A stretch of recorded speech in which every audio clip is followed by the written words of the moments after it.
দেখুন আজকের আবহাওয়াটা কত সুন্দর। আজকে ঈদের দিন, সবাই গরু কাটছে এবং এত মনোরম একটা পরিবেশ, ঠান্ডাও না গরমও না।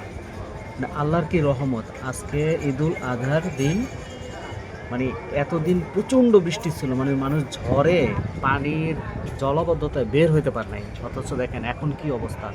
মানে আল্লাহর মহিমা, হ্যাঁ, রহমত, মানে এইগুলো তো অস্বীকার করা যাবে না, তাই না? আল্লাহর কোন নিয়ামতটাকে তুমি অস্বীকার করবে? আল্লাহ স্বয়ং কোরআন শরীফে বলছে, এটা তার নমুনা।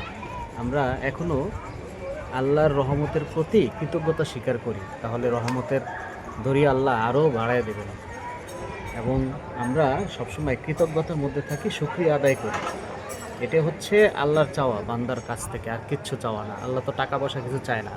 আল্লাহ তো বলে দিয়েছেন যে তোমাদের রক্ত মাংস আমার কাছে আসবে না, আসবে কি তোমাদের আল্লাহর প্রতি বান্দার যে ভয় এবং আনুগত্যতা, এটা যাবে, তাই না? সবাইকে ঈদ মোবারক, ঈদের শুভেচ্ছা। আসসালামু আলাইকুম।